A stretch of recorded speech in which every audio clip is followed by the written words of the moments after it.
is tough. Kei aku nui, kei aku rahi, anei rā, Ahaka feels.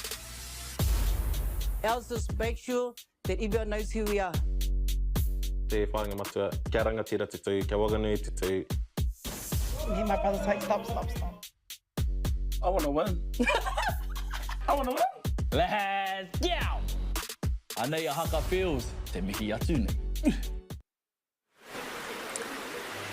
E te ti, e te tae hoa mānau mai hono mai ki ngā whenua. Mato rawa atu o Tongariro o Tirā ki tēnei taone makarerira atu.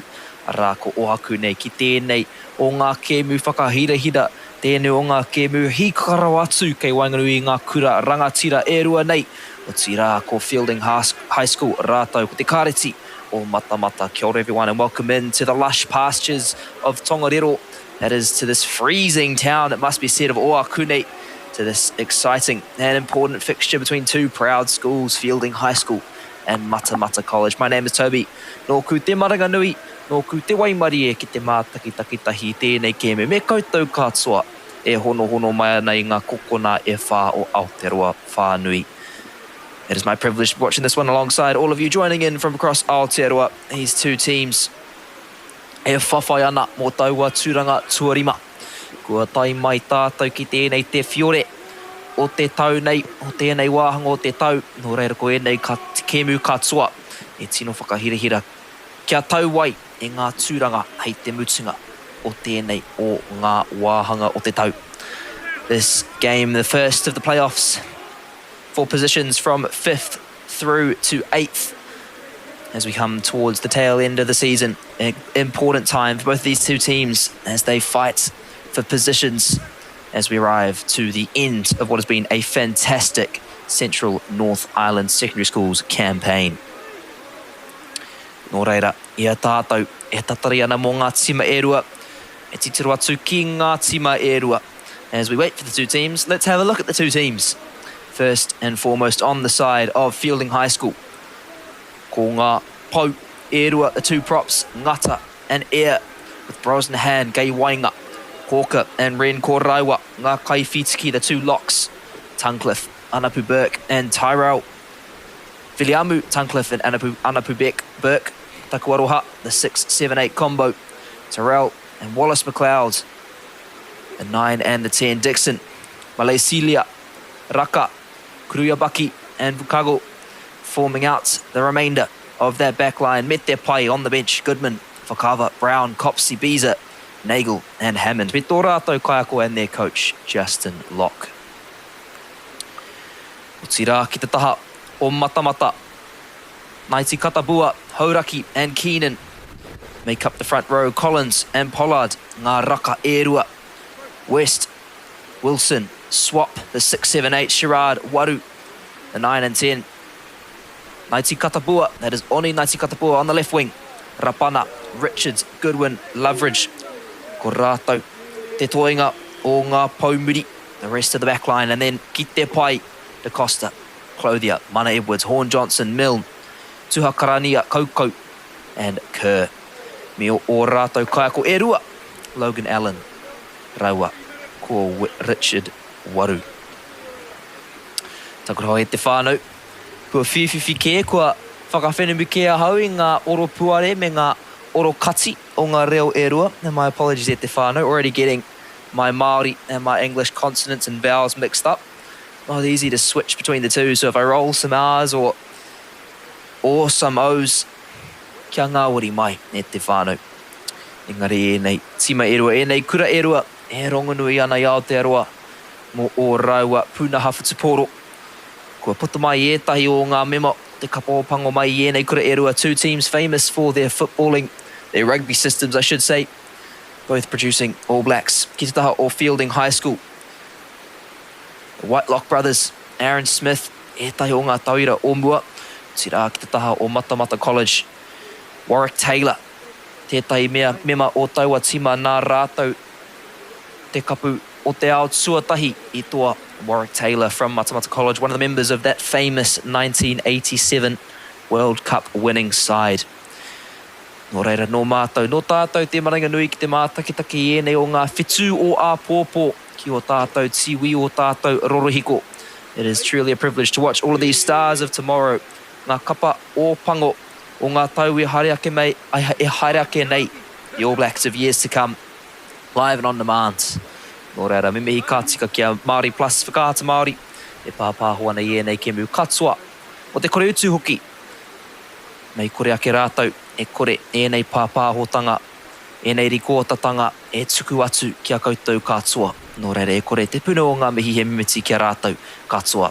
So it is fitting to give a massive thank you to Māori Plus whakaata Māori broadcasting all of these games live and on demand and for free across Aotearoa. Without them, these recordings, these games would not go ahead. So we do give a massive shout outs to them and all of their fantastic work over the course of this CNI season. E te whānau, kua korotia kētia, tēnei āhuatanga ko tāku I kia I te timatanga o tēnei pāpāhotanga, tēnei taone makariri. E te whānau, e kōrero pono tērā. As I said at the start of this live stream, it's a chilly one here in Ohakune. Any of you skiers out there, e tahi o koutou, e rata ana ki te reti hukapapa, will know that there's been plenty of snow up on the mountain these past few days. Turoa having a bumper week, about half a metre of fresh powder. Kua noho ahau, kua mauheretia ahau e tāmaki makoto me ki. I've been stuck up in Auckland and I've been watching from afar and wishing I could be down there. Be interesting to see how the boys handle the makariri. Ia tātou ki te ane e te o ngā kai tautoko. E mauana I o rātou poraka, o rātou hākete. We can see some of the supporters with their jerseys, with their jackets on. A nice, fresh morning. Engari, tino tau. Kore kau, ngā ua. Nice and calm. No rain. Fantastic conditions for some whutupōro.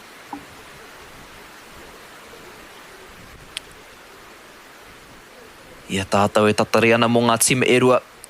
Kia puta mai, me mihi ka tika ki ngā kai tautoko katoa o tēnei kaupapa o tira kia Baileys, Celtics, Nativa, Apollo Projects, Anchor hoki. Ko rātou tērā e tautoko nei. E whakatua rā nei I ēnei rangatahi me tēnei whakataitai. And while we do wait for the two teams, it is fitting to also thank the remainder of our sponsors, Baileys, Celtics, Apollo Projects, Nativa, Anchor, for all of their endless support of our youth of this competition. Nō reira, kia koutou, kia rātou katoa. E whakatakato ana I te tūua papamoe nei rangatahi ki te tākaro. I o rātou whutupōro ki tēnei taumata teitei nei. E mihi ka tika ana. And so to all of you who provide that fantastic support, who lay the foundation for these boys to play their rugby at such a high level, our thanks continues to go out to each and every one of our fantastic sponsors. Ka rera hoki, ngā kai wawao, ngā kai whakahaere e rua. Whakarite ane a raua anō ki tērā taha, ki te taiapa rā. You can see also our two referees. Should be a third somewhere, not sure where they've got to. Just warming up over on that far fence.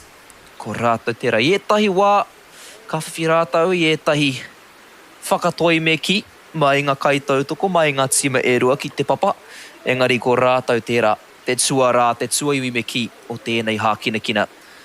The referees do sometimes receive a little bit of gentle encouragement, it could be said, from the two teams, from the two sidelines. But they are truly the backbone of our sport. So a big thank you to our fantastic team in the pink and white. Ia tātou e kite ana te tima o Feilding. Puta mai ana I tērā o ngā whare, as we see the Feilding High School team coming out from the sheds with the volunteer firefighter service alarm going off in the background. Tērā pia kei te mōhi o rātou. E ahi kei te haere ki runga I tēnei papa. Perhaps they've heard the word around town. There is going to be some absolute flames on the field here from these two teams. Ia tātou e ki te ane a Matamata. E puta hoki mai ana also making their way out onto the field. Toko maha ngā tāngatanga kai tākaro I ngā tima e rua. E maupōtai ana, koera tētai ho ngā tikanga o te whutupōro ākura I Aotearoa.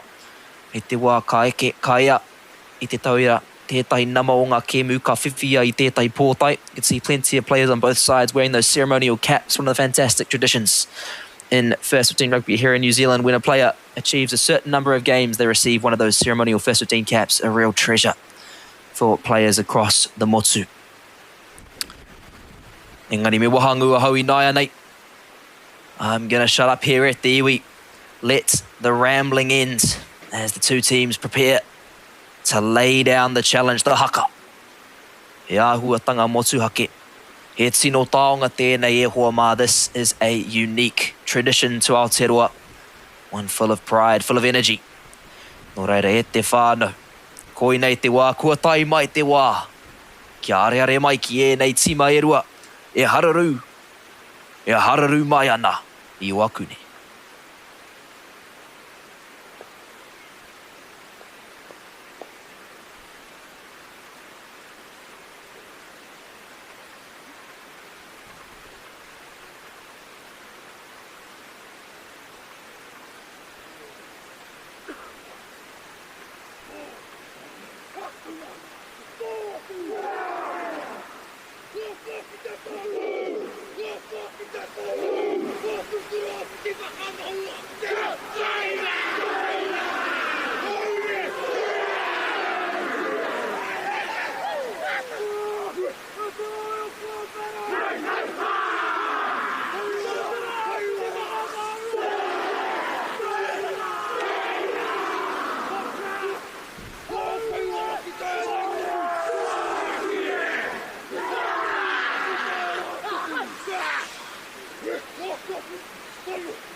O we te hi, te wehi, te wana o ngā tima e rua o e nei tauira. He tū whakaiana hei whakatina nei te mana o rātau kura. Me taua whakapiri anō hoki ki te pai wehe, te whakaute kai Whanganui e nei tima e rua. The energy, the mana from both of those two teams, the tauira standing up to represent their schools, and plenty of respect as well as they came together on that halfway line. Looked like it could be a bit of a showdown in the end. A couple handshakes, and we are set to go here in Ohakune. Ka timata a matamata. Mai te taha matau ki te MΑORI. Feilding mai te MAORI ki te matau. It will be Matamata to get us underway from right to left. Feilding High School on the return from left to right. E rua noa ngā kēmu e toi ana mō e nei tima e rua I tēnei tau. Nō reira e te whānau. Kaore kore, ka whakapau e nei tauira. I o rātau kaha katoa ki tēnei o ngā kēmu. Just 2 rounds left for these two teams here in 2026. No doubt both of these two teams will leave everything out on the field here over the next 70 minutes. Will be the fly half. Anson Waru, te kāpene o tōna tima hei timata, getting us underway as Feilding now field the ball just inside their own 22. Hatukua no ki wainga, ka tahi ka whiti. Oh, good rush defense there from the number 13. Fantastic tackle. Te rutsu pai nā Shepherd Richards. Ia Feilding. Whana teitei ki taua tahamatau. Put up the high ball on that right-hand side. Bounces around. Ka tau ki a rātau anō. Matamata. Pehi ana ia rātau, kei roto tonu I tō rātau, rua te kauma, rua mita, just pressing them in inside their own 22 is now Feilding. Look to break out, ki taua MΑORI in the hands of the left winger, Dixon. Engari kua whiti. I te taha rā, ko te āhua nei. Ia pa nā tētai o ngā kaiārai. Just a little error on defense there for Matamata. And so now an opportunity for Feilding High School to look to the far sideline. Ka whakarite rātou I te rārangi ki waho tuatahi o te kēmu nei, and they will set the first line out of the game. About 10 metres. No, on the halfway line, in fact. Brosnahan, Etsimata, Alex Brosnahan to put it in. Well claimed there by Hawker. Feilding. Kaue kahana ki Whanganui. Strong carry up the centre there as now they reset. Terrell. Pirangia Tsukitaua Pōlo ki te tāmatai. Wanted to send that ball out to the right-hand side. Opted to hold it. Carries into contact now. Little offloads. Just goes forwards. Nō reira kakakari anō ki te pai wehera. We will scrum in on that. Just beyond the halfway line, it should be said. Matamata. Good defensive pressure. Kaore anō Feilding kia whai āputa kei Whanganui. Tēnei ārai.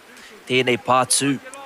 Feilding finding it difficult to find gaps in between the defence, in between what has been a wall from Matamata in these opening couple minutes. Now, their first chance with ball in hands. Turn some of that defensive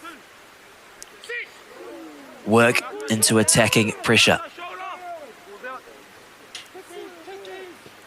Katsuki te tāmatau. Te whana ki te papatonu. Nice little grubber there. Bounces up for Feilding as they take it at the back. And now carry into contact. Tukuno ki te tāmatau. Kōkiri tatau ki te papa. Drives low, close to the ground. Tukuno ki taua MAORI. Look to send it out to the left-hand side. Matamata getting up to close it down. Now te whana. Whakawhiti ana mai te MAORI ki te tāmatau. Ka tau ki wainga tonu I te papa. Bounces around, settles just in the middle of the field, and Matamata happy to put it over the sideline. Good territory gain there. Fantastic kick from Feilding. Ka rārangi ki waho anō. Ri tēnei wā ki tērā te kaumita. They will line out once more, but this time on the 10-metre line. Little cross-field kick. Saw the space in behind, managed to get a couple bounces. Defence rushed up, forced Matamata to put it into touch. Feilding. Steps off his left foot. Now carries strongly. Engari kua takaki mua. That one just lost forwards. Nō reira kakakuri anō ki te rua te kaumā rua mita o Matamata. Ri kua ki te kē tātou e mō rea rea. Tēnei whakaekinga o Feilding High School. We're already seeing the danger of Feilding when they get onto attack. Strong ball carriers.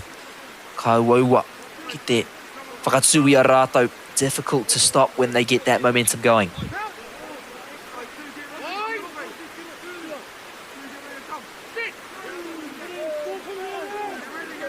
Now Matamata. Happy to run the ball. No intent to kick as of yet. Whakawhiti ki tēnei taha tata nei. Good strong tackle, just loses the ball as now Feilding pick it up. Back there for Terrell. Ka maka ki tōna taha MAORI. Pass it to the left-hand side. You can see Jack Nagel, it appears, already on the field for Feilding. Wallace McLeod, te kāpene. O Kaiana. I tōna waiwai MAORI. Steps off the left foot. Good post-contact meters. Kei reira tonu. Ngā hoa ki taua taha MΑORI saw they had numbers out on the left-hand side, couldn't quite release them. Back into the centre. Kei reira no mo Terrell. Matamata. Tūkahana engari, Feilding. Tino Manawa Nawa Tonu, nice and patient from Feilding as they go back to the right-hand side. Strong carry from Brosnahan. Through the hands. Just lost back there from Dixon. Engari ko te āhua nei, mai te ringa. O tētahi o ngā kaiparira o Matamata tērā pēa. Ko Maiti Katabua tērā. A little bit unlucky there for the left winger from Matamata. Got a hand on it. Has just gone forward on the deflection. O reira ka kakari anō engari I tēnei wā kia Feilding te whāngai. Kei reira tonu, ki roto I te rua te kaumārua mita o Matamata. Scrum feed here for Feilding within the Matamata 22. Fantastic attacking opportunity. Te whai ngā piro tuatahi o te kēmu nei.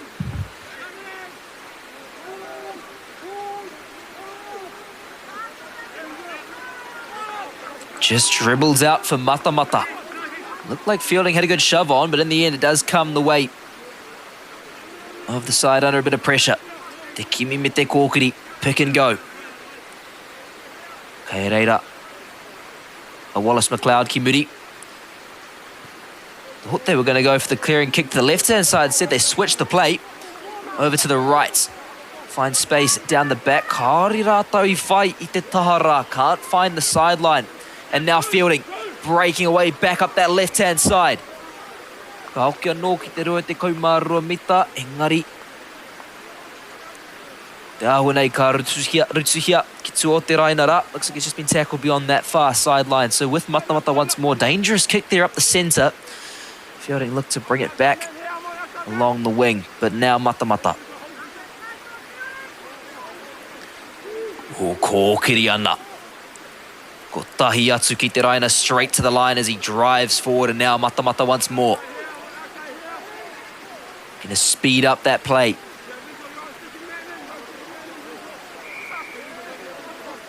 E te whiu ko te āhua nei. Tērā pēr kua tāhaingia. Referee just explaining things. Looks like it will be a knock-on. O reira ka tau te rirohanga kia Feilding. Ka kakari anō. Bit difficult to see what happened there, but it looks like just the hand maybe in at the ruck. Knocking that ball loose. In the end, comes out for the side of the boys from the Manawatu.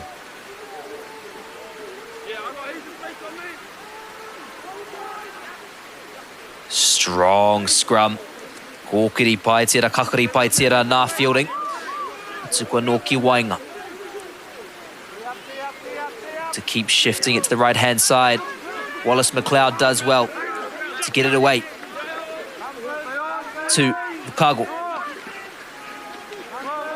Bouncing out of one, still going. Kaue kaha naki taua taha mataura. Strong carrier down that right-hand side is now Feilding.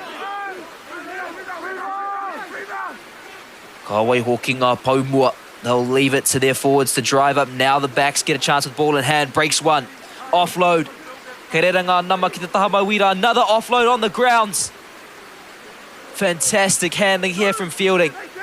Ia rātou e whakawhiti anō ana I taua rua te kaumārua mita as they once more cross that 22-metre line deep inside Matamata territory. Tērā hononga kei waenga I ngā paumua me ngā tuara. MāORI noa ana I nai anei. Easy connection between the forwards and the backs as now the big boys once more. Ka mahi a te mahi. Put in the work driving forwards. Meters left. Ia hata te kaiwa wawe ki nei. Te ahuna here few anō kia Feilding. Not releasing appears to be the call against Matamata. They have ana. Ka titira rātou ki te taha. Tā wāhi rā. Nō reira tērā pēr he kaunuku kei te haere. Kaunuku kōkiri me ki. Might see a driving more here from Feilding. Backline stretching well across though. Might they look to shift it? No, kua tāhaitia. E Matamata, brave to put a man up. But the risk pays off. In fact, it is with Feilding, in fact. Oh my goodness, I couldn't even figure out what was going on there. Engari ko te āhua nei ko te hua. He piro kia Feilding. Taku aroha e te iwi ngaro ka tuahau is completely lost there. Looked like it had come down on the side of Matamata. In fact, Feilding with the possession. E tai kawe tēnō kaha. Tata tonu ki te ketu. Few good carries in and around the ruck. They find their way over. Me te piro tuatahi o te Kemunei. First points go the way of Feilding High School. Kore ka maumahara e tai ho koutou. Ki te tima mai tēnei kura i te ara tau I eke. Ki te taumata teitei rawa atu.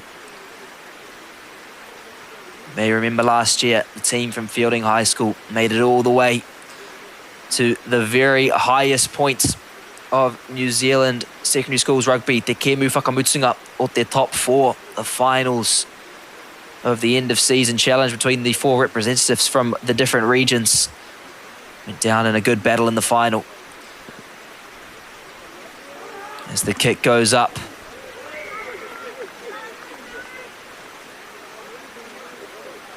Te āhua nei ka tika hoki, and he looks like he's nailed it. Fitsu ki te kore, 7 plays 0. Te kaumatahi ngā mena tiko hipa I tēnei te aurua tuatahi. Just 11 minutes gone here in the first half, but it is the boys from the Manawatu who strike first.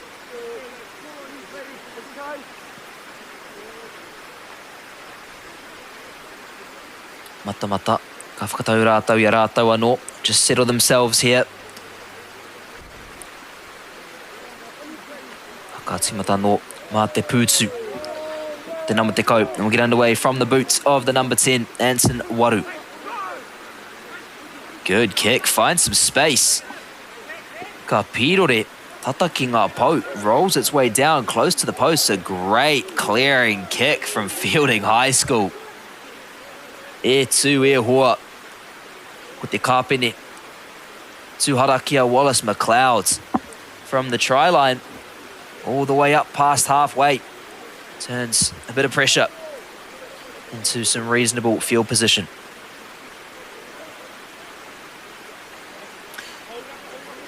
Matamata.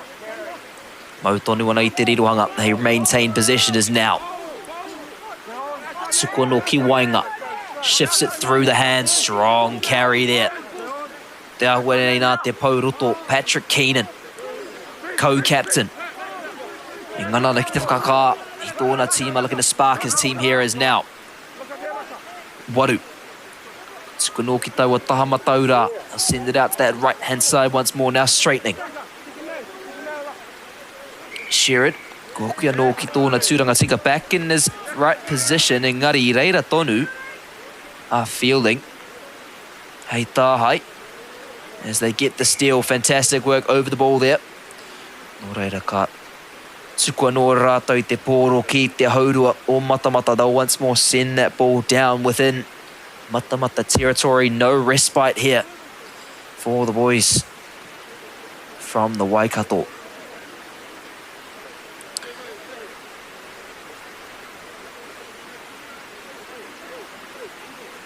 Ko pātai mai e tahi aha e nei tima e rua nei. Tākoro nei ki Ohakune. I've been asked by a couple of people why these two teams are playing here in Ohakune. Must be totally honest at the iwi, I'm not sure. Perhaps they'll snow trip, bit of skiing, snowboarding afterwards. Ara tēnei te kāinga, wēnei kura e rua. Not a home game by any means for either of these two teams, but fantastic to see some whutupōro here I te pito o te ika a Māui. There's now Matamata. Looking to straighten. Ia hata te kaiwawi ki nei ko te ahua nei kua hapa. Feilding High School, tērā pēr ki tērā rārangi ki waho. There's a little error there at the line-outs for Feilding High School, just picked up by the assistants. Now Matamata. Ka no. Ki te kaumita will come back to the 10-metre line this time. Kia rātou te whāngai. It comes down now. Driving central. Ka whakatere rātou I te mahina, now they'll speed up the players now, they look to shift it. There's the gap. Ko tahi atu ki wainga. Te hiku. Lovely work from the fullback there, Troy Loveridge. He goes straight through the middle and now Matamata. Kua whai wāhi ki roto tonu I te haurua o Feilding High School, finally finding an opportunity to get down inside Feilding territory as they shift it to that right-hand side. Te whana, hei whai. Pīrore ona ki te taha, dribbles towards the sideline. Perhaps an offside call here.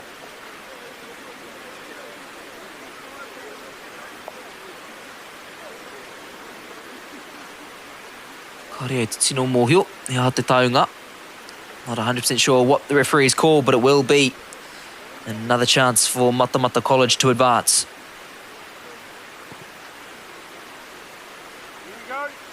Ka tika. Nō reira, ka timata nō ki te rua te kaumārua mita. Get underway once more on that 22-metre line. You can see ngā tuara o Matamata. E toro mai ana ki tēnei taha maui. The back line for Matamata stretching out towards this left-hand side is peeling off the back of it. Tuki ana ki te pātu o Feilding High School, crashing into the wall of Feilding. And now they come away with the ball. Little interplay ka pēhea tōna tere ki taua taha maui rā. Last-ditch attempt from Matamata as they pull it down, but it's back with Feilding High School. He rehi ki taua taha, te whana, hei whai. Oh, ka hoki anō. The race was on. He put the kick ahead to chase, but will come back towards the halfway line.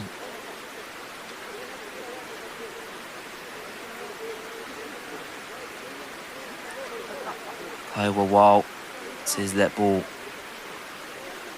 did in fact cross the touchline.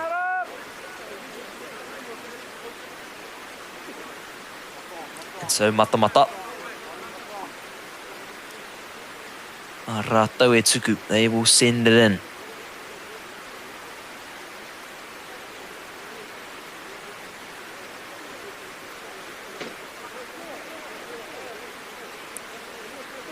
Feilding. Whakarite ana I rātou anō. Just getting themselves set as now Matamata. Waste no time. Putting it in. Throw is good. Dropped it. Simple stuff there for Matamata. Nō reira, kakakare anō ki te paiwehe will scrum in once more on the halfway line.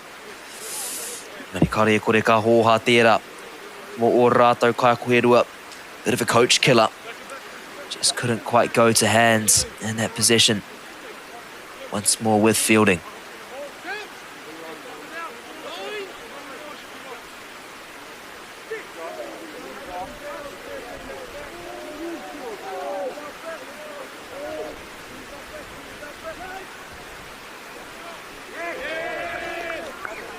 That one a little bit low. Nō reira ka whakautsua te he, ki te he. Error responded to with another error. Nō reira ka taua nō te rirohanga kia Matamata. Te kau mā ono ngā minutes e toi ana I tēnei haurua tuatahi. 16, just over 16 minutes left here in the first half. Tērā pia koinei te aheinga mā rātou ki te whai whakautu. Perhaps this is their opportunity to find a response.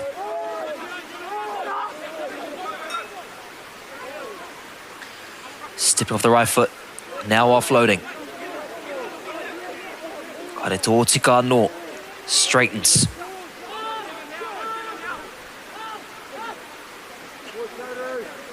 Kia rātou hoki te huanga. And with the advantage now. It's Feilding, the big man. Apologies for Matamata.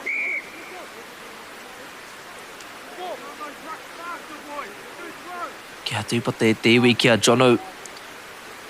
Naiti katapua ko ia tētai o ngā tino kaikawi o tēnei tima no te Waikato. Keep an eye out for that loose head prop, the Pauwaho from Matamata, one of the best ball carriers for his team.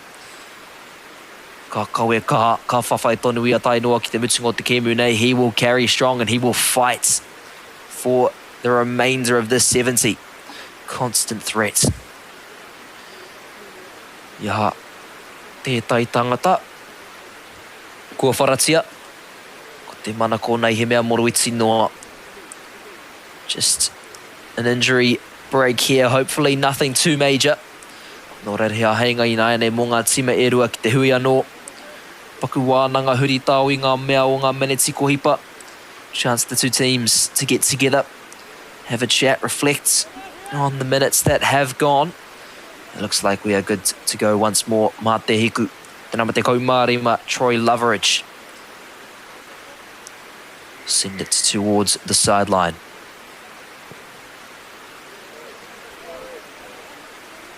Solid kick too. Tērā pēr. Kaore au I te pīrangi. Kia mākutu. Engari tērā pēr ka ki te tātou. I tētahi kaunuku kōkiri. Don't want to put the jinx on it, but we might see a maul here. They did try to set one. It was an interesting line-out play. In the end goes the way of Matamata. I nai anei. Hea heinga. Me te huanga hoki. An opportunity and an advantage as they crash forwards. Tata rau atu. Ka waiho ki ngā paumua. Hei kōkiri whakamua. They leave it to the forwards. Big boys driving their way towards the line. Kimi me te kōkiri anō, another pick and go. Tuki nai nei ki te tāmaui. Ki ngā tuara. They look to release the backs. Make the most of that advantage. Once more pulled down, just short. Kimi me te kōkiri. Tata ki ngā pou. Pick and go underneath the sticks. Comes up just short. Ka hoki anō. Ki te whiu o mua will come back once more for the penalty that was already under advantage. Paku wānanga. Tērā pēr ka kakari. Looks like the number 5, Liam Pollard, wants a scrum. And he'll get it. Kia ngā nui tēnei nā Matamata College. A big statement here from the Matamata forward pack. They want to put on the shove. Ki mua tonu I ngā pau.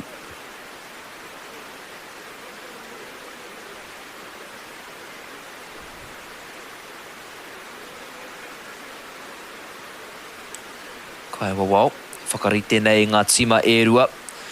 Ki hau nei ko ahua kaha ake ngā kakari o Feilding. From what I've seen, Feilding have had a little bit more authority at scrum time. Interesting to see how Matamata handle this one.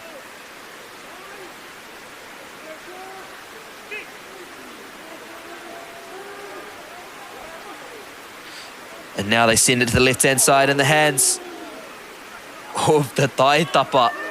Gets smoked. Te nama te kaumātoru. Shepherd Richards. Kia Matamata tonu.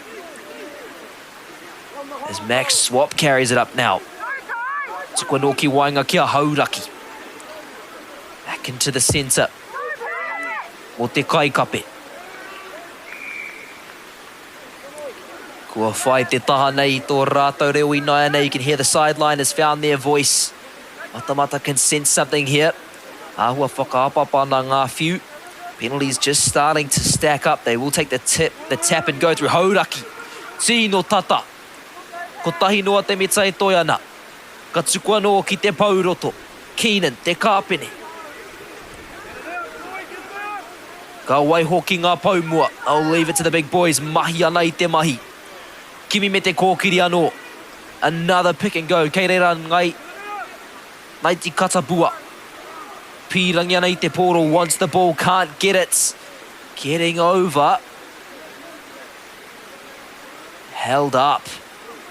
Goal line dropout here for Feilding High School.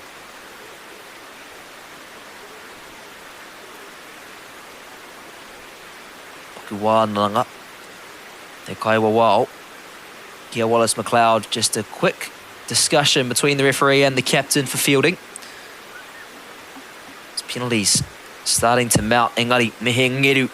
E iwa o rātou oranga. Ora tonu ana aha koa te pēhitanga, te taumahatanga. Kua tau mai ia Matamata despite the pressure being piled down from Matamata like a cat with 9 lives. Feilding escape once more.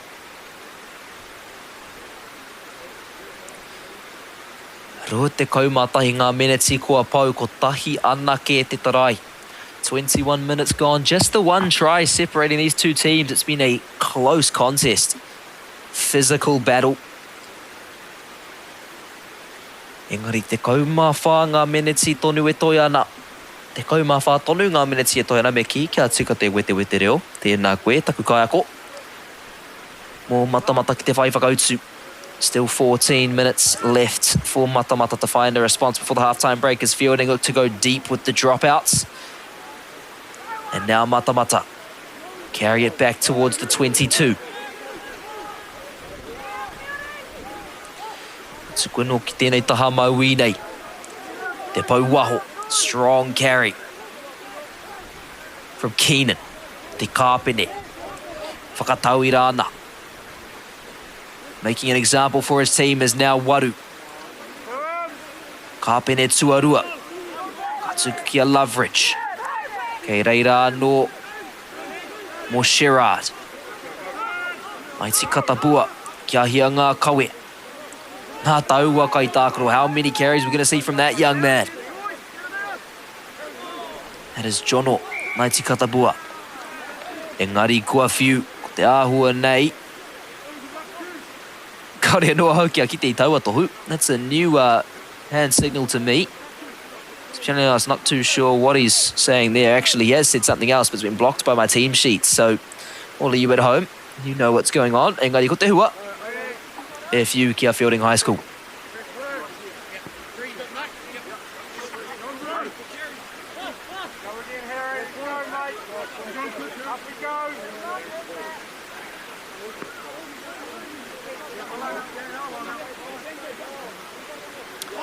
Timata no ki te tahatata nei. Tira ki te kaumā ono. Kai kape on Feilding High School. It will be Brosnahan. Put it in. Tata tāhai nā Matamata almost got up and stole it. Did the kai whitiki. Harry Collins. Inaia nei Feilding. Kawi te poro mai tō rātou ake haurua. They look to carry that from their own half. Stolen away by Matamata. Now Waru. Engari kua tāhei tia no. If Feilding. Back and forth, not releasing. The call from the referee, fantastic work. Ko waira. Not quite sure who got up to claim it. Kaore rātou I whai te taha. They don't find touch, but it's there still for Feilding High School. Te whana me te whai. Ka hoki anō mo te rārangi ki waho. Looked for all money like Jack Nagel had just pinched one there. But we will come back for the line-outs.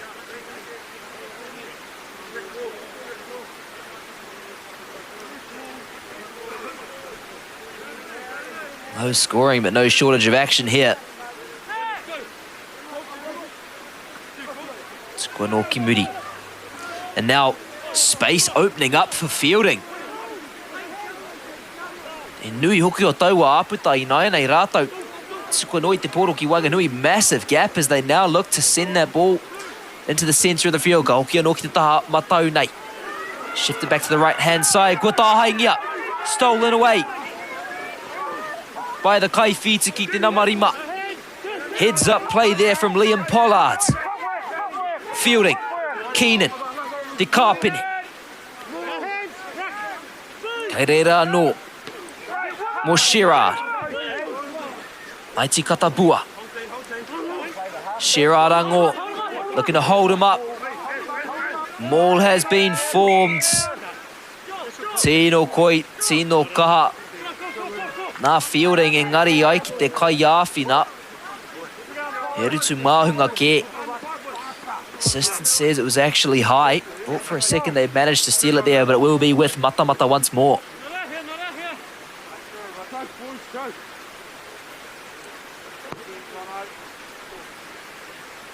Tennis match, back and forth stuff here.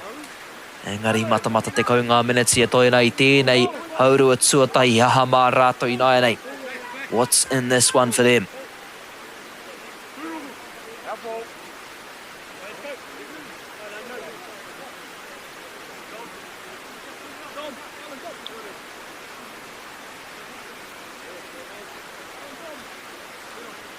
Kia tētai o ngā kaitautoko, e kimi ana I te pōro, e mihi ana kia koe hoa. It's one of our fantastic supporters, goes out, digs the ball, and gets it back to Hauraki. Oh, almost stolen by Feilding. In the end, it was knocked on. Ora rei naina he kakari. Mō Matamata College. Kia rātou tonu te whāngai. Tērā pēr ka ngana rātou ki te neke tere. I tēnei pōro ki tērā taha matau. They might look to shift and shift quickly. Out towards that right-hand side. Try and open up an overlap. Kei reira tonu. Ngā tino wero. Ētahi tere ki taua parirau matau. Some serious weapons. Plenty of pace out on the right-hand side in the form of Goodwin. Loveridge. Richards, Rapana. Aiti Katabua, backline full of absolutely lethal attacking potential.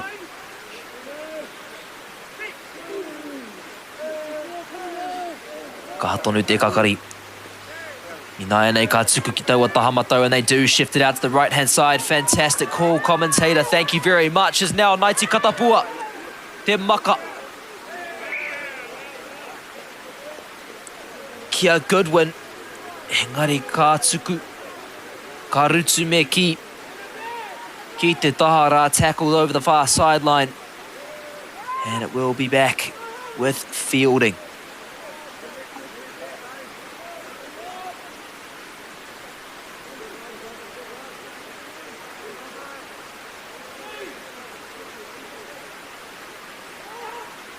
Nei ka tuku rātou I te pōro ki Wainga. Looking to carry it. Might look to get it to the boots of Waru. Aira, ka tuku. Tētai whana teitai rawa atu ki taua taha mauira. High, long ball. Comes down for Matamata College is now Loveridge. Arutu hia. He's brought down. Good counter-ruck from Feilding, Matamata. Whitunga minutes here, toiana I tēnei haurua tuatahi. Just 7 minutes left here in the first. Kia rātou tonu te huanga. As they have the advantage, ka hoki anō ki te paiwehe. Come back to the halfway line. Kua noho hopuni. A Matamata ki te haurua o Feilding High School. Ienei minutes I eri makohipa. They have camped themselves down inside the Feilding High School half. In the past 5 minutes have Matamata. Kāre anō kia whai hua. Tai hua kia ki te ai. I tā ngā kaiako e tuna nei. Tunu nei me ki au e hoa. Te kore take o ki o taku reo. We'll have to wait and see what the two coaches are cooking up here. Maybe try something different. Change the point of attack as now Matamata do come down with it. As now they look to run. Sherrod. Kōkiri anō ana. Driving forward once more. Matamata. Sells the dummy, goes himself. Keenan. Little short ball. Naiti Katapua. Lovely hands from Wilson. As he frees up. Te eke Maui, the left winger. Sherrod. Loveridge. Whakawhiti atu ara ki tērā taha. Tā wāhi looking to shift it to their right-hand side in the end. Te pau kāpo. West. Naiti Katapua. That's Jono. Naiti Katapua te pau roto. Keenan. Collins. Matamata kōkiri whakamuana. Hōkai mai tōna waiwai maui. Nice step there from Loveridge.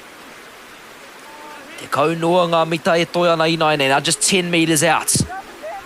Kōki anō ana. Te kimi me te kōkiri, pick and go. Ngā paumua. Whakapiri atu ki te raina, getting close to the line here. Matamata. Feilding, looking to get through on the counter-ruck. Looked to be a croc roll there, up and around the neck. Looks like the Kaiwawao has seen it. Matamata looking to get off quickly. Engari ka hoki anō ki te whiu tuatahi. Ana ka paku hui. E Kaiwawao ki te kāpene. We will see a little discussion between referee and captain here. Just got a little bit high in the clean-outs.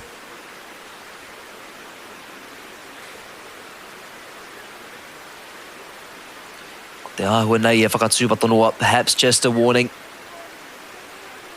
Just telling them to watch their positioning. No, he kāri, kōwhai. Kua tukua. E te Kaiwawao. Alex Wren ki te pai. Feilding High School lose one of their lock forwards for the next 10 minutes.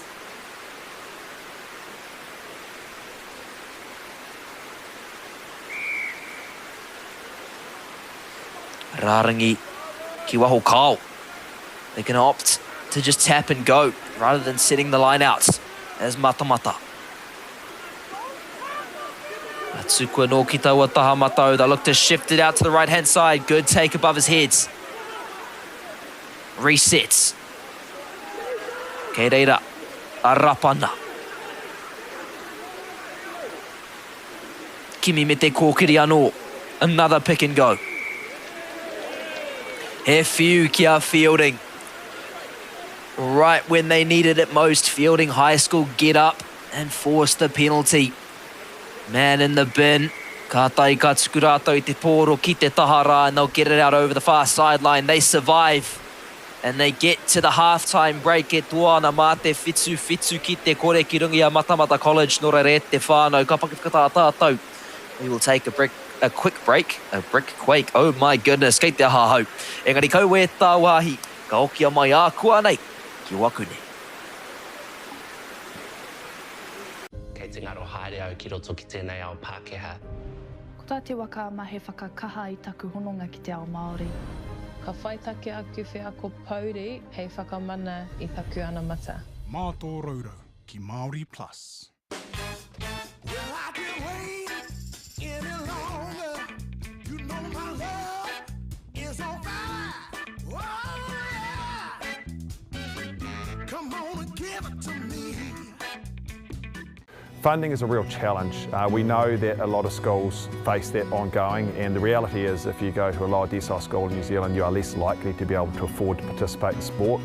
Obviously, having come through it myself with kids and being one of those kids myself who played sport, I know how much it defined who I was. And now being able to go, I can't fix it all, but we can help and try and give to those people who are going through really tough times. It's a real privilege, but you know, for us, we want to see others getting involved in this. This is not a selfish thing for Apollo. This is about how can we get, whether it's construction or other businesses, to get involved in this. There's a lot of things that kids miss out on, and so to have businesses step up and want to be involved and to help is a game changer for schools. It really is.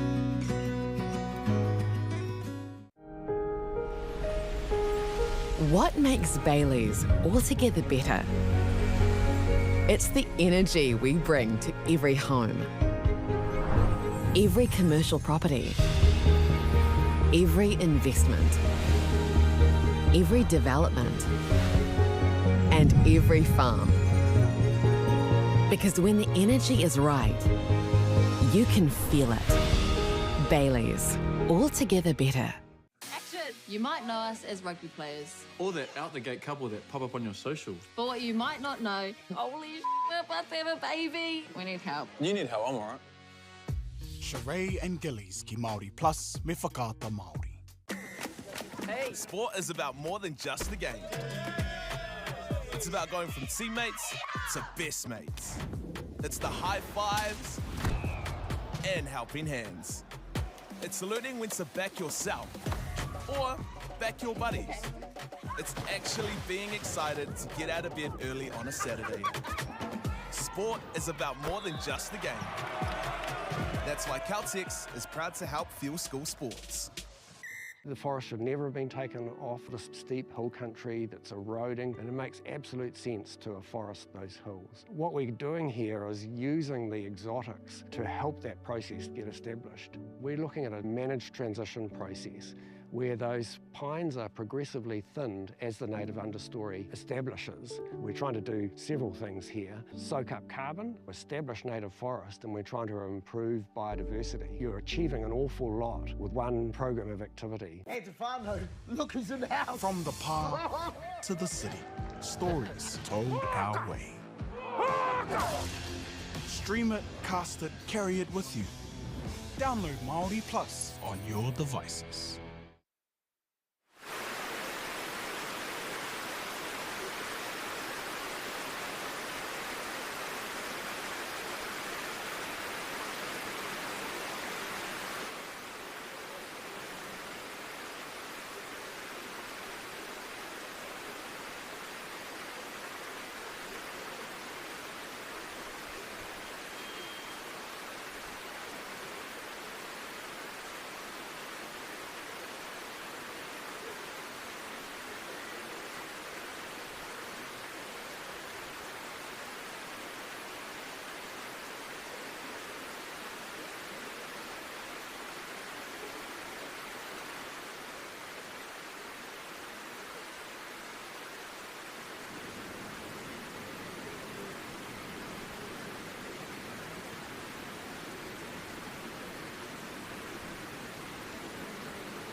E te whānau nau mai hoki mai anō ki Ohakune, ki tēnei kēmu hika rau atu kei Whanganui e nei tēmu, tima pai rau atu, koi rau atu. O tira ko Feilding High School rātou ko te kāreti o Matamata. Kia ora everyone and welcome back to this close and exciting encounter between these two fantastic teams. Whitu ki te kore I te hauruatanga, just 7 points to 0 at the half-time break. Very even first half. Feilding with the narrow advantage. Engari kua naro I a rātou tētahi o rātou kai whitiki. They lost one of their locks, Liam Pollard. My apologies, that was in fact the number 5. Alex Wren to the bin just before the half-time breaks. They will come back. Me o rātou kai tākoro te kau mawhā with just the 14 players as Matamata look to strike back heading into the second half. Nō reira ia tātou e tatari ana mō ngā tima e rua me mihi anō ki ngā kaitau toko katoa tēnei kaupapa. O tira ki a Bailey's, Nativa, Apollo Projects, Caltex, Anchor. Rātou katoa e whakataktoa nei te tua papa mō tēnei whakataitai o tira ki a whakaata MāORI Plus e pāpāhua nei e nei kēmu katoa ki ngā kokona e whā o te motu nei. Big shout out to all of our sponsors, Bailey's, Caltex, Nativa, Anchor, Apollo Projects. Tira kia MāORI Plus, that is as well, too for Kata MāORI Plus. Broadcasting all of these games live and on demand. Massive thank you to each and every one of them. Ma Feilding e timata, mai te taha matau ki te taha maui. We'll be Feilding to get us underway from right to left. Matamata will receive the ball from left to right.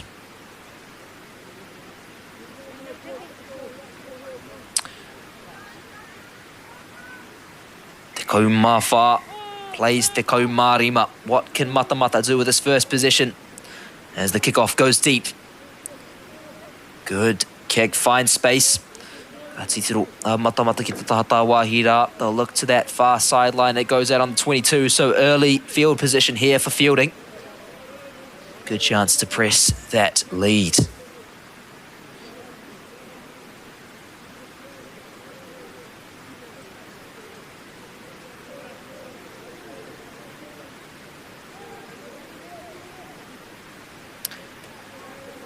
The line out is good. Little short ball on the right-hand side, Feilding. Whaiaputana ki taua Pariro, finding gaps on that far side. Ka waihoki ki ngā paumua. I'll leave it to their big boys to look to power their way forwards. Good tackle there. Tino tata ki te raina. Ko te ahu nei me te piro hoki. And they get the try. Feilding High School just 1 minute into the second half. Te kaumawha noa ngā kai tākoro engari hei aha. Lovely kick off the restarts. Found space down the right-hand side me te kahoki o ngā paumua. Ngā kawenga, kōkiri atu ana ki te raina. Strong carries driving up to the line. And another fiver for the boys from the Manawatu.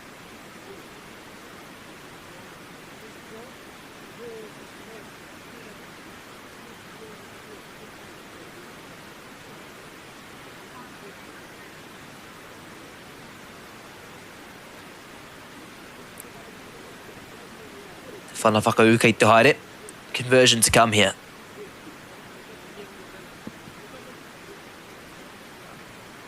Nails it once more. Te kaumawha ki te kore. 14 plays 0.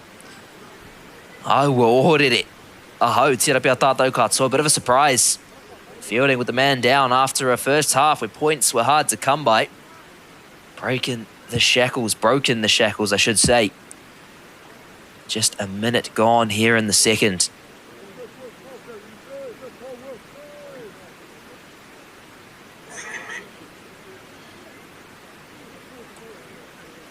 Paku wānanga, kei wainga I te kāpene, I te kaiwa wao. Little discussion there in between captain and referee.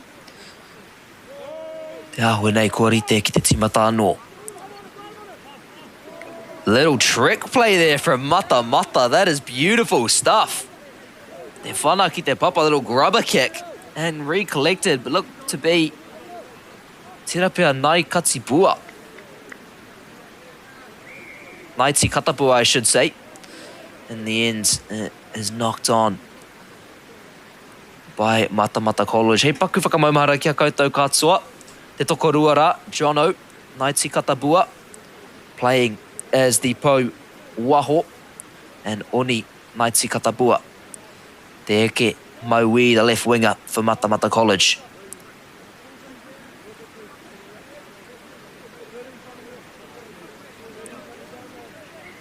Koreira kakari anō ki te kaumita rā. Scrum in once more, just on the 10-metre line there. Feilding, down a man in the scrum. Te rape ai whā. E rima ngā minutes ia toi ana mō taua kāri. 4 or 5 minutes left on that yellow card. Matamata will be wanting to make the most of each and every one of them. Strong shove as Feilding do well. Looking for the sideline. Naiti Katapua gets back and now a chance to run. Me tōna tere and all of his pace. Only gets about as far as the Pope. Feilding. Looking for the steal. Comes out for Matamata. Whanapauaka. Lovely box kick out to the sideline. That is fantastic stuff. Te ahua nei nā te hauruarua. Look to be off the boot of the halfback, Daniel Sherrard. Getting his team out of a bit of spot of bother there.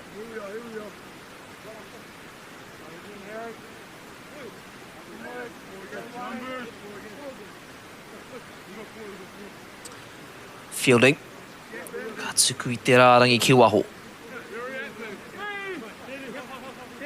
Kāre anō tātou kia kite I tētai kai whakauti. Yet to see any substitutes. Mai ngā pai erua. Mari nui tonu ngā pūkinga ki ngā tahi erua o tēnei papa. Plenty of skill from the respective sidelines is now Feilding. Kawe ana ki wainga. Digging it out. Through the hands. Strong carry ki wainga. Ka neke tonu ki taua taha matau. Keep moving it out to the right-hand side. Now finding a little gap. Good post-contact meters. Haere, tonu ana. Te kāpene. That looked to be Wallace McLeod. Ka hoki anō ki te ketu. Come back to a penalty at the ruck. Not releasing. Ia hei ngā no more fielding ki te tuku I taua pōro ki te kokonara. Another opportunity for the boys from the Manawatu to send that ball down into the corner.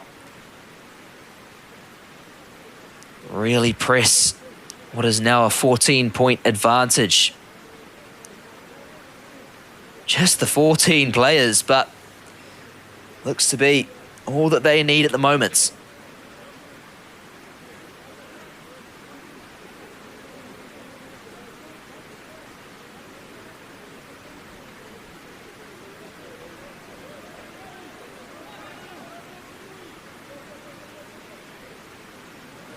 Katau kia rātou anō comes down on their side.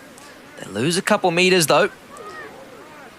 Te pau kāpō, the number 6. Filiamu. Gets them moving forwards once more. Tuki te taha, MΑORI, they send out to the left-hand side. Little chip kick to chase. It's a 2-on-1. The little offload ki tōna poko hiwi MAORI. Me te tarai hoki ki te nama te kaumātahi. Andre Dixon gets the score. It was a fantastic little shift across to the left-hand side. E reira no te huku, the fullback. Little ball off his left shoulder. Te kaumaiwa ki te kore.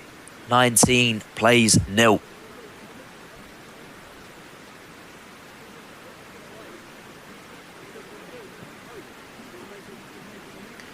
Feilding High School. Ko tahi noa te tarai. I te haurua tuatahi katoa. Kātahi, e ngaro I a rātou, tētahi o rātou kai whitiki. Kua rua ngā tarai I ngā miniti e waru. 1 try in the whole first half, then they lose a player to the bin. And then in 8 minutes, they score twice. Me mihi kā tika ki tō rātou kai ako, karia I te tino mōhio. Ia tāna I ki ai. I taua hauruatanga. Not quite sure what their coach said in that halftime break, but he might have found a new career as a motivational speaker. I'm sure he will claim as much credit as he can for the way his team have started the second half here.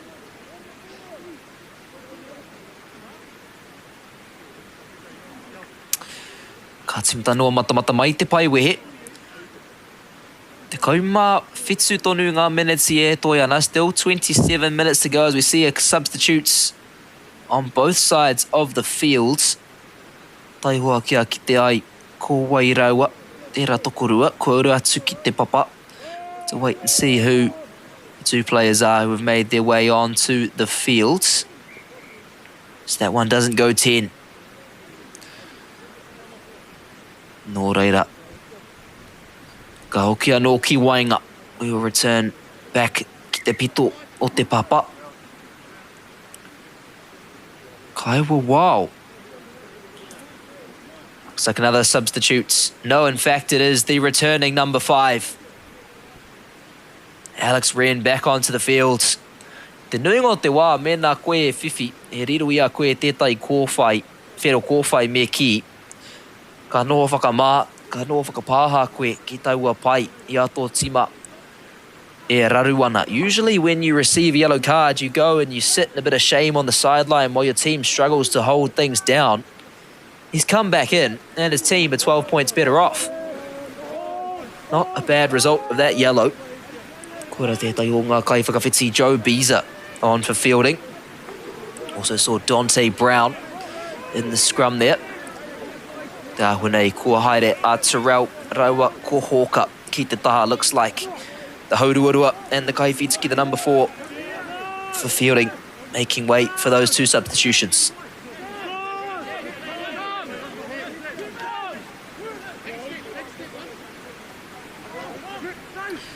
Fielding. Looking to shift it across this left-hand side. Strong carry. Tāta te kaumārua. Valaisilia.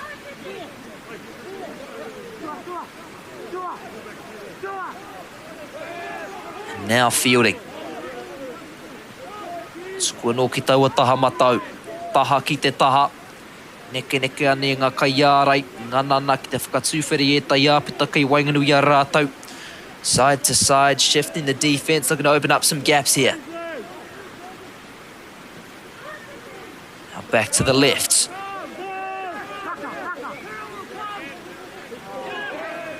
That one just dropped around the ankles. Little let off there for Matamata. Kakakarea no ki te kaumita ke a rātou te whāngai.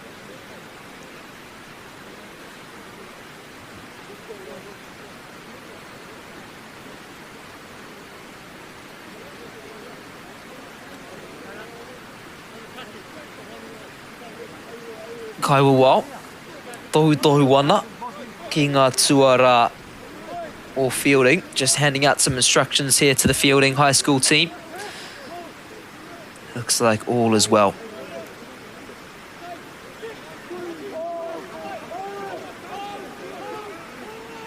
Kakari, haere whakamuri ana, strong scrum from Feilding, goes backwards for Matamata.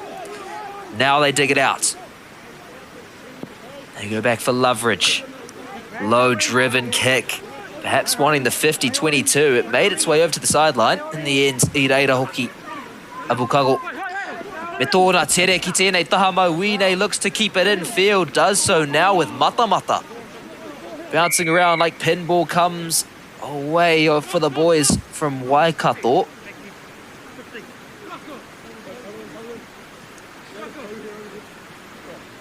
Tāwenei kua wharatia, tētahi just a injury there, ko te mana ko nei, he hari te mea he mea nui. A little bit of cramp over in the centre of the field as well.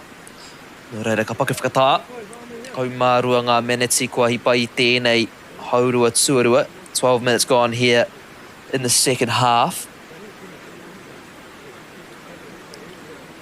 Me te meo ki tēnei kaiwa wau. Kua rawe katoa tāna mahi te rangi nei. Kua taurite. Kua tukuia I e tai whakaro āwhina ki ngā tima e rua. Kua rawe. And a big shout out as well to our referee who has put in a fantastic performance today. He's been balanced. He's given advice to the two teams. Officiated well.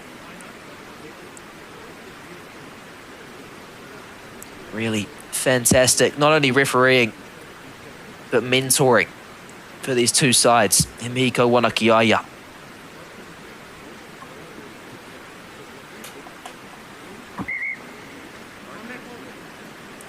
Te ahunei ka haere. Ngā kaitākor e rua. Ki te pai. Looks like two players going off here for Matamata College. Appears to be Juani Wilson and Tyler Kurahauraki.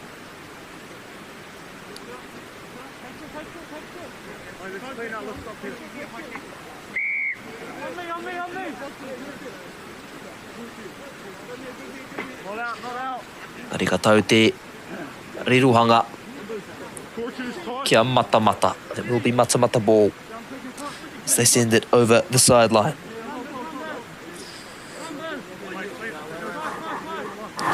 Takoroe e tiwi, turu ki haere ana taku. Turu, apologies, my chair collapsing underneath me. Didn't think I put on that much weight. I think I've got it fixed now. There's now Milne. Tētai o ngā kaitākoro Hope, one of the two new players for Matamata. Apologies, in fact, Hauraki's still on the field.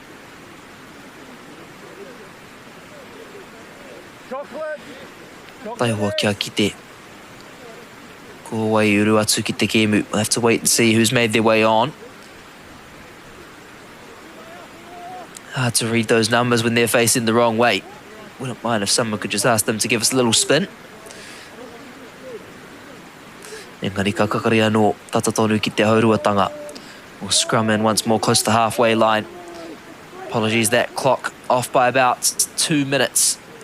In fact, about 15 minutes deep here in the second.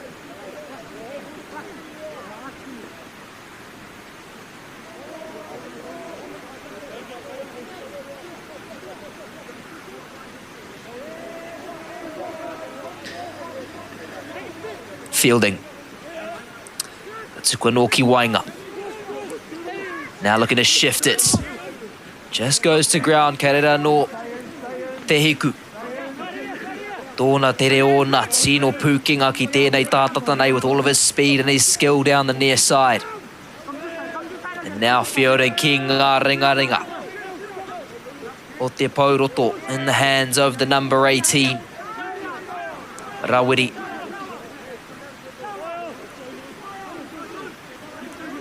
Apologies, there's Dante Brown. Now fielding. Whakatāna ki te rua te kaumārua mita, now getting up close to the 22-metre line. Through the hands. Great control there. Nā te nama te kaumārua. Malaysilia. Strong tackle. Nā te nama te kaumārua. It was the number 12, Turongo Rapana. Just dumping him. Engari ka tau te rirohanga ki a rātou anō. The possession will end up with Matamata. Opportunity to clear their line. Get that ball over the near sideline.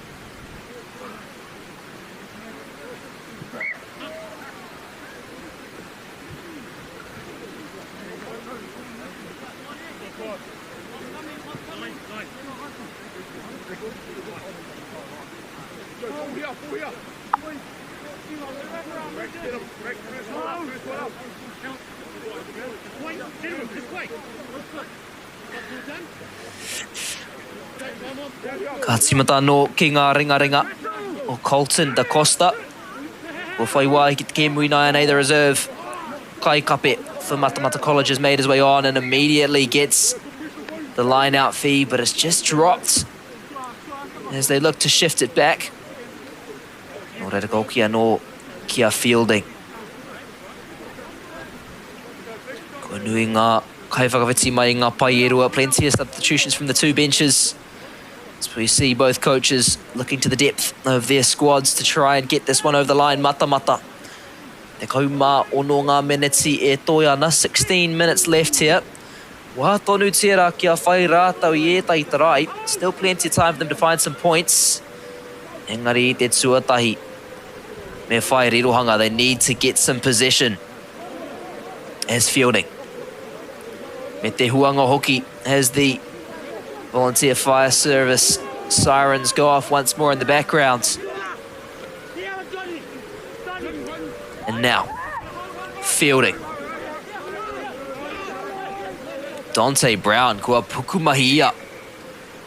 Oenei meneti e rima nei. He's been working hard for these 5 minutes. Looks like just another player down there in back plate. Nō reira. Ka haere atu.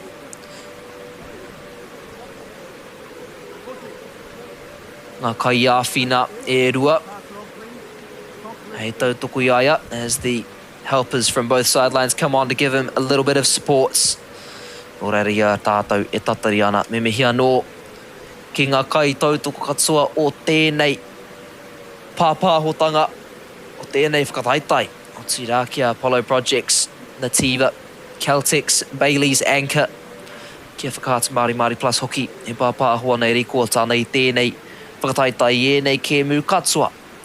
Kia Aotearoa Whanganui.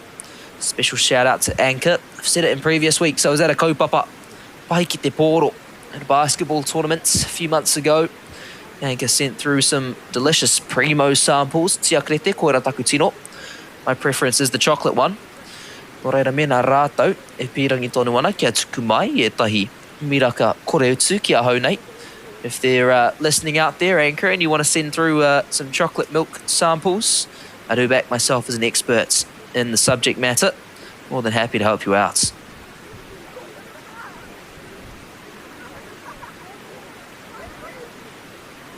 Ngā te kaiwa wau e hui ana ki ngā paumua o Matamata. As I was saying before, fantastic work from my referee today. Rete mea kua whakahaere, kua whakawānoa, engari kua āwhina, kua tuku whakaro ki ngā tima e rua. He hasn't just been officiating, he hasn't just been passing out decisions, he's also been handing on some wisdom, some fantastic guidance to both teams. Real fantastic performance from our referee. me ona kaiawhina e rua, and as both of his assistants. Doing some fantastic work out there in a chilly Ohakune morning.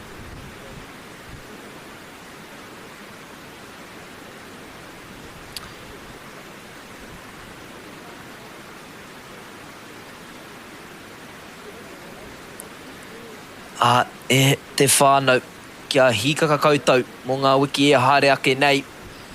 Kua tai tātou ki te taha pakihi me ki o tēnei whakataitai. And just a reminder to all of you to get excited, get ready for the weeks to come. We've arrived at the business end of this tournament. Ngā kēmu whakamutunga, ngā whiringa whāiti, te CNI me te Super 8. Ka pāpāhotia katoa kia MāORI Plus. Semi-finals, finals of the two competitions to be broadcast live on FAHS MāORI Plus in the weeks to come. Ana katu e tai kēmu kei wainga I ngā kapa I te kapa o pango me a whereka ki te tonga. We'll see some fantastic games between the All Blacks and South Africa, but at horrendous times in the morning. Midnight vigils required to watch those. All of these games. Fantastic viewing for your Saturday mornings. All your rugby needs well and truly met on FAHS MāORI Plus. Ia te pau waho. Nai tikata pua. Haere ana ki te taha, we can see the loose head prop there, Jono. Nai tikata pua just heading to the sideline for Matamata. Fantastic player, he's put in a fantastic performance. Ko te mana ko nei. Ka iti noa taua whara, hopefully nothing too major. Wishing him a speedy recovery.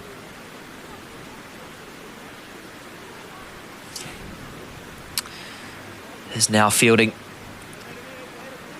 the ball out over the far sideline. Ka rārangi ki waho no ki taua tahara te kaumari mga minutes here toi nei tēnei kēmu. 15 minutes left in the game. 3 converted tries needed for Matamata. Fielding. Nā rātau e whai I tētai taraia no tera pea.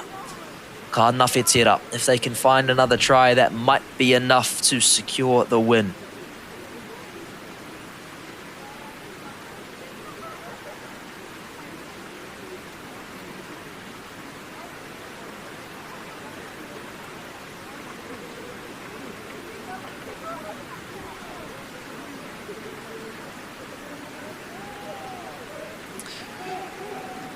Playing the line outs. E te whānau, he kaunuku kōkiri. We have finally seen a line-out drive. All you sappers, eat your hearts out. Rima te kaumari mga minutes o kua hipa, 55 minutes in. And at long last it has happened. The beauty of rugby in Aotearoa is now fielding. Kōkiri ana. Ki te raina, tino tata I nai nei ko te āhua nei kua whakawhitia ana. Te tarai tuawha o te kēmu nei. Feilding High School. Rua te kaumawha ki te kore 24 plays nil, and that might just be enough to seal this one for the boys from the Manawatu. Here I was rambling about South African rugby. Give it a couple of weeks, I might be eating my words after that first test match. But Feilding pulled it in. Te kaunuku kōkiri, me ngā paumua and the forwards carrying strongly. Getting up, driving over the line. And the boys from the Manawatu, Kei Te Tūru Taraiwa, in the driver's seat.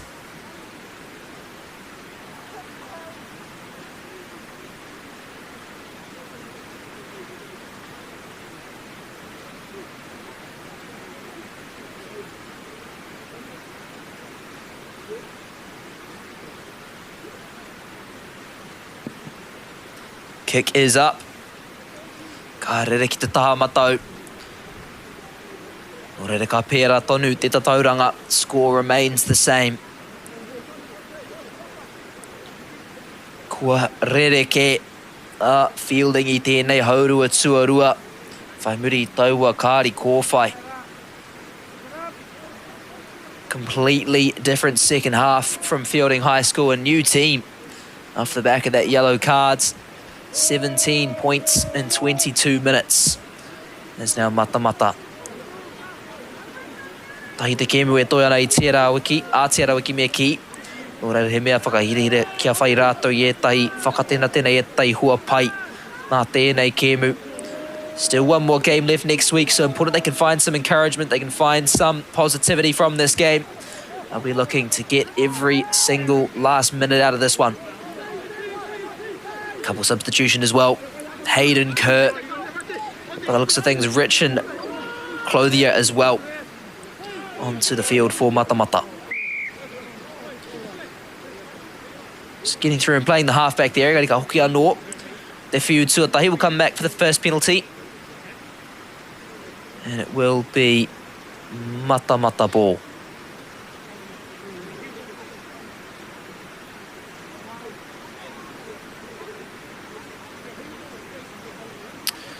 And it will be Loveridge. Ki te sukui taua pōro ki te taha tāwahira. Send that ball towards the far sideline. Te kaumārua ngā meneti e toi ana. Still 12 minutes to go. He wā pai tērā. Mō Matamata ki te whai e tai piro. E tai whakautu mea ki. Still plenty of time for Matamata to find some points, find some response. Try and get out of this one with their heads held high.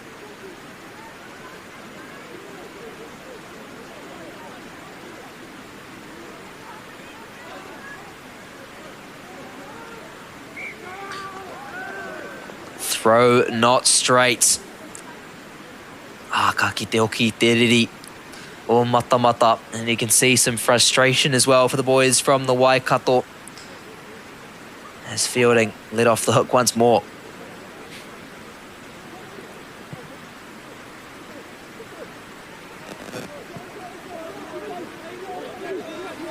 That one doesn't find touch, however. And now, Maiti Katabua sends it to Loveridge.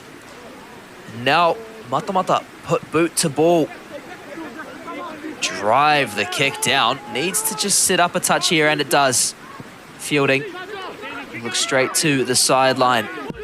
Good territory gain there for Matamata. Neri te pai hoki. O taua whana whakawātea nā te pūtu o te kāpene, Wallace McLeod. Fantastic clearing kick from the boot of the captain. He's been showing some serious skills when he puts boot to ball so far today. Another fantastic example. Engari karari ki wahua no ki tēnei tahatata nei. Matamata College.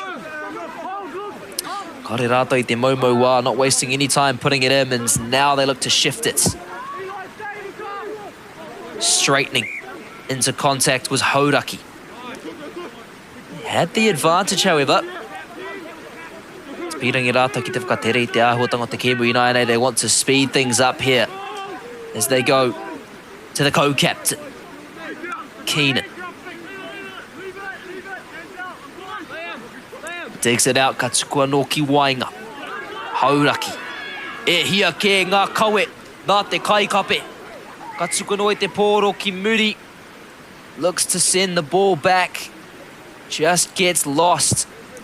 But countless carries, he has been a spark. Has the hooker. But it will be a knock on. We will kakari anō.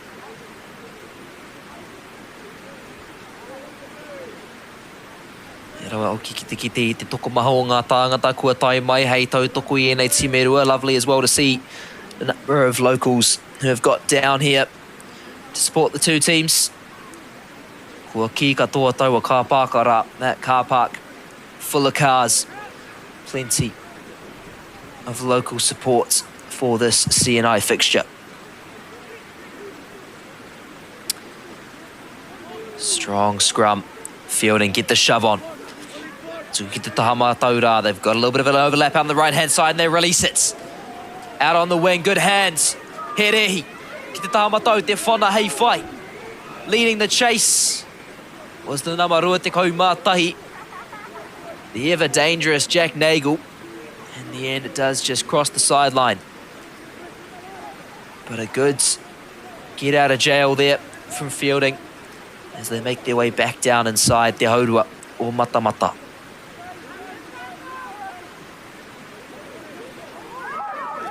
Another break. Nā te kaikape kōwai atu I a Hauraki. Stolen, dislodged in the tackle. bouncing around, it's messy. Ka hoki anō ki wainga tērā pēa.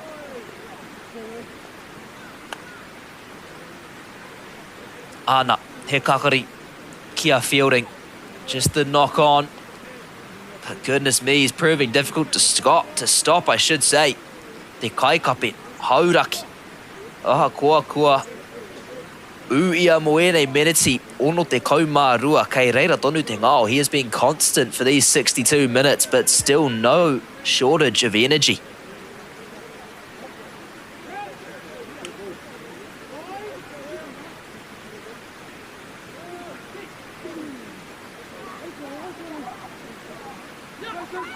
Strong scrum from Feilding. So ki te taha maui nei through the hands. Ki te heku. Looking to dance his way down the left-hand side. Just gets put into touch. Tēnā me te kaumārima. Ara ko Embosi Fukago. And it will be another rārangi ki waho kia Matamata. Ko te āhua nei kei reira tonu. Terrell. Perhaps just position change for the man who was in the number 9 jersey. Throw goes out the back. Ihata te kaiwa wawe ki nei. Does a good job of explaining his decision. Looks to be all accepted. If you kia Matamata.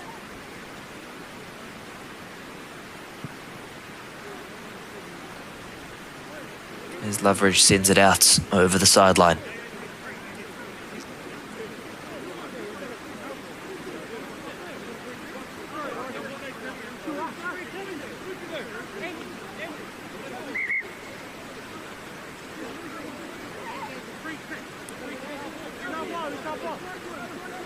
In fact, it was a free kick, it appears. Nō reira katau te rirohanga kia Feilding. Bit of confusion there. Looks like the ball is on the correct side now.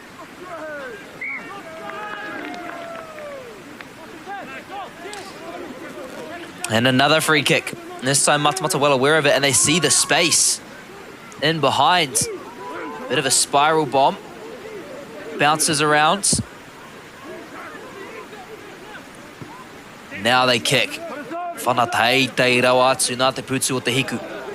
High ball from the boot of the fullback.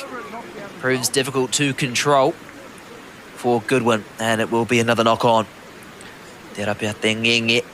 Whakararu nei ngā tima e rua. Bit of fatigue starting to set in for both these two teams as we enter into the final 5 minutes. Handling errors stacking up a little bit.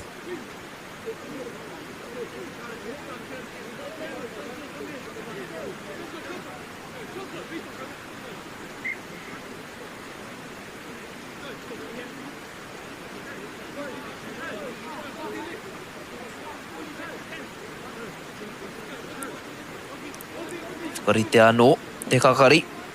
Kua kaha a Feilding I ngā mea kua hipa tērā pēa ka pēra anō. They've been strong in the scrum so far in the second half. Have Feilding. Might see them put on another good shove here.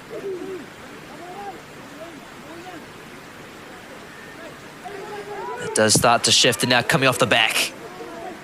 Ooh, he kitenga mataku tērā whakamataku rawa atu. It's a scary sight to see Anapu Burke ranging with the ball off the back of the scrum as he crashes his way up. Ki tuo te kaumita.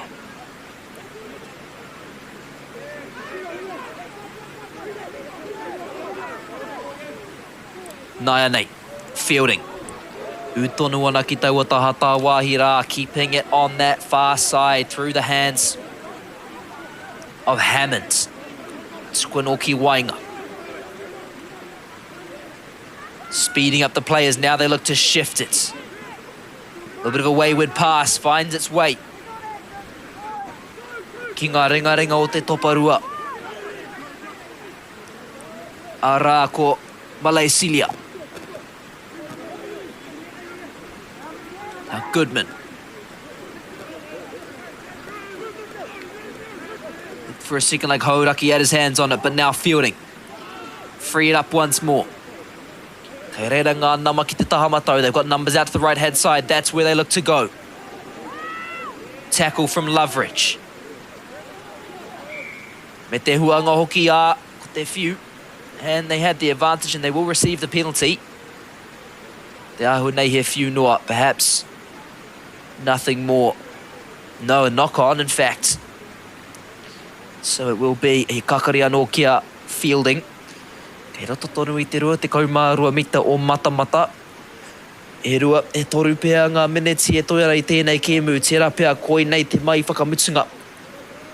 Just 2.5 minutes, maybe 3 minutes left here in this game.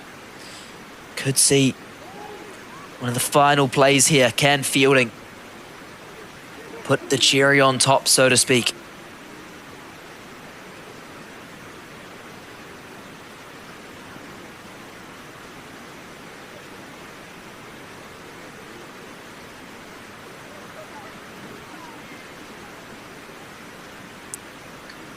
Neke, ki te taha maui, tērā pēa kua āhua paru, taua wāhi o te papara. A little bit dirty, a little bit muddy on that particular part of the field, so we will just shift a little bit to the left as the referee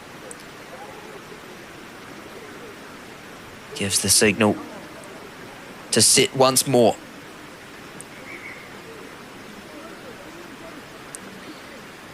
Huna I hera ruke wainga I ngā pau waho, perhaps a little error there in between the Lucy and his tight head prop opposites.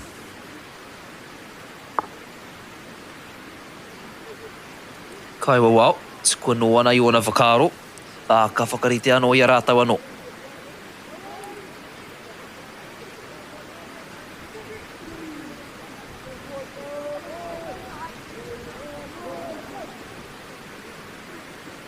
Now they shift to the left-hand side. Steps off his left foot, steps off his right. Me te tarai hoki ki te hiku o Feilding High School, and the try to the fullback for Feilding. Koira te cherry, there it is e te whānau.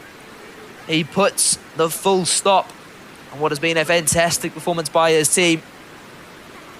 Te makaroa ki te taha tata nei, long pass to this near side. Just the one bounce, took it. Hokai, I tōna waiwai, maui kātahi, I tōna waiwai matau. Step off the left, then a step off the right. And he was always going to score from there.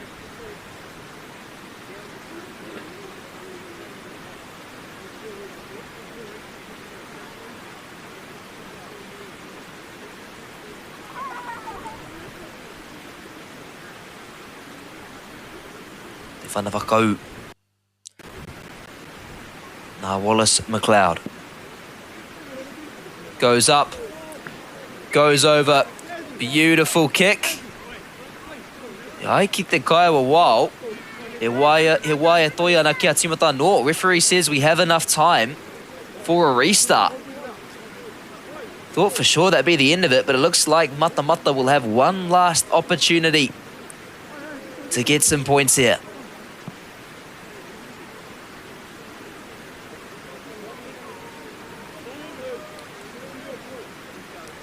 Kore ka poto tēnei timatanga. Looks like they will go short. No, they go relatively deep, in fact. This Feilding now look to shift it. Tākoro tonu ana.